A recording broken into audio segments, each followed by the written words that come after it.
Alright, so we got 20 minutes before Turkey play, which means we gotta talk about day 8. That's right, the first beginning of round 2 of the World Cup group stage matches. And before we get in there, I just want to very quickly, biggest winner, biggest loser of round 1, something I'm most excited for.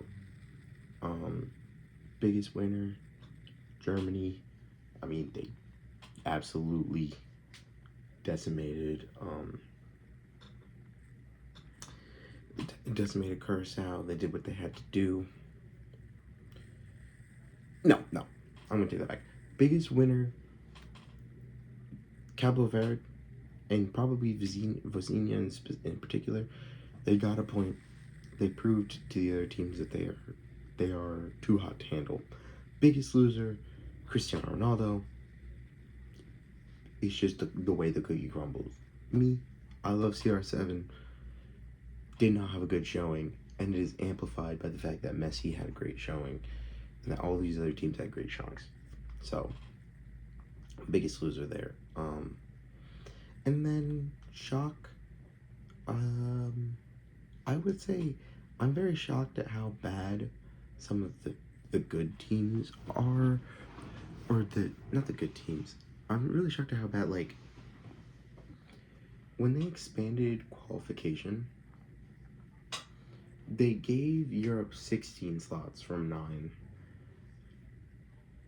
60% of CONMEBOL qualified. And those two things put into perspective, like, oh, people were talking about African teams, Asian teams, even New Zealand qualifying. It's like, oh, you know, these worst teams are now playing in the World Cup because they expanded. But the poor quality of some of those other teams really shocked me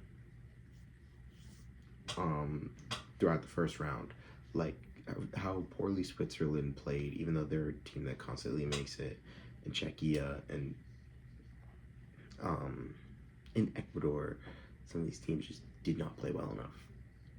And so, yeah, it was very interesting to me. Only 33% of CONMEBOL won. Europe was still under 50% as well, I think. I don't know, it was just very interesting. So, into round 2.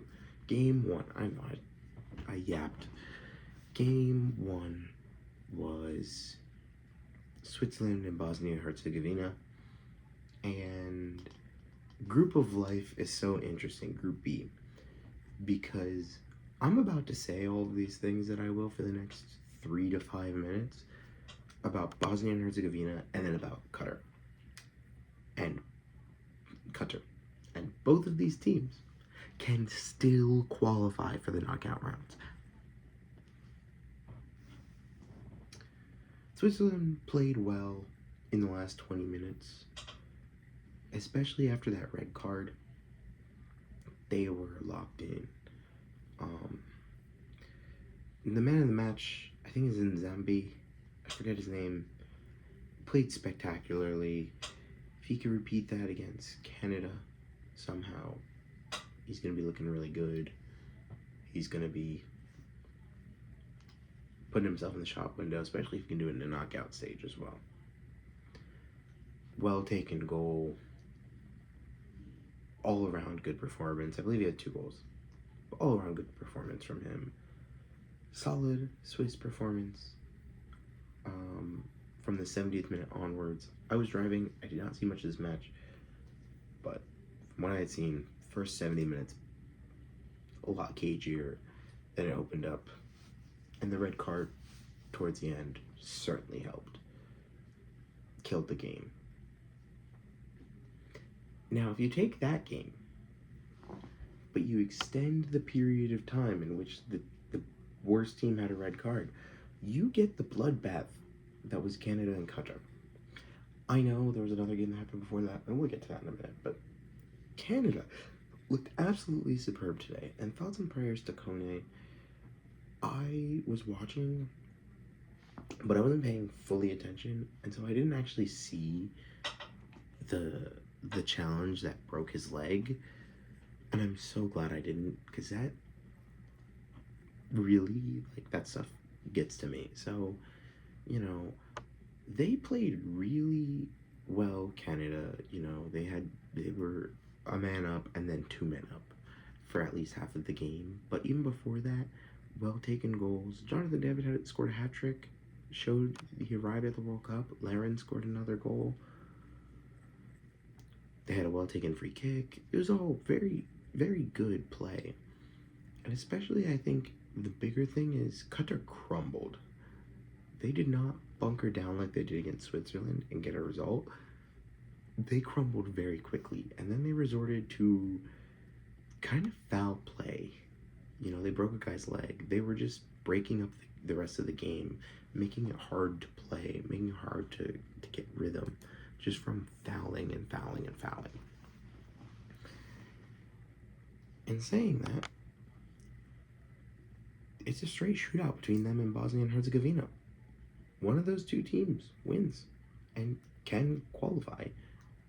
If one of those two teams wins, they most certainly will with 4 points. I mean, that's the crazy part. And certainly, if it's Bosnia and Herzegovina and Switzerland win, for example, they're head-to-head with Canada's even, so it's goal difference then. Now, Canada has a better goal difference, so it's a better example if we use Switzerland. And again, Qatar did concede 6 goals, so realistically, goal difference kind of settles this group, but still. Just an interesting thing to think about. All 4 of these teams are still in it. Technically speaking, none of them are. It's down to goal difference. Switzerland can still be eliminated. So, yeah, we'll see. Alright, now to Group A, the interesting group, or the less interesting group in terms of competition. We had the 2 worst teams in Group A. I firmly believe that in Czechia and South Africa. And South Africa looked devoid of just anything. They did not look like they deserved a point even, and somehow they got it. I don't know how. I genuinely couldn't tell you. They won a penalty and they converted their penalty, but other than that, they weren't really in the game. It was so back and forth because they were both so bad. Czechia did the thing where they scored a goal and they sat back, and it did not work yet again. Now, of the teams, if 3 teams do qualify from Group A, I would say Czechia probably looking more likely to qualify. Both of them have to play tough competition. Czechia are helped out by the fact that they're playing a team that's already qualified in Mexico. But yeah, that point is 2 points lost for Czechia and 1 point gain for South Africa, I would say. Both of them played pretty poorly, though, and neither of them really deserve to get out of the group, in my opinion. And then the last game of the day, Mexico-South Korea. I didn't get to watch this either. I did see Mexico came through in the end. The power of friendship did have to come to a momentary halt, but, it'll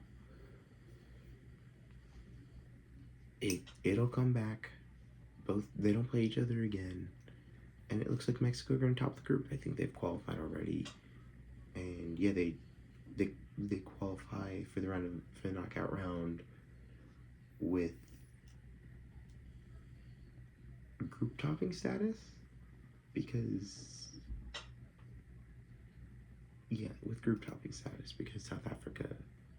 South Korea can't lost head to head, and they're the only team that can reach 6 points. And so they're just going to go out there and have fun against Czechia and maybe look to win all 3 games. South Korea, on the other hand, they have a real battle on their hands. They have to beat South Africa. And I think they will, but they have to, because if they don't, South Africa could qualify ahead of them. I'll be rooting for South Korea, as will a lot of other people.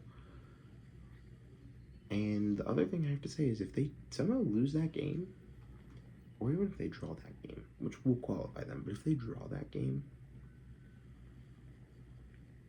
it's looking really interesting with with Son, who's not been too hot, specifically in the position that he's been in. Nobody's really mentioned that because he's much nicer of a person, but he's not been performing that well. So yeah, I'll try my best to get a reaction out to day 9 tomorrow. You might need to wait until late. You might need to wait until the day after. I'm sorry I'm behind. Very busy schedule coming up, so I might just lump a couple of days together. But thank you for watching, and I will be back to talk about the rest of the World Cup, I promise you. Be sure to like and subscribe for more World Cup content, and I'll see you.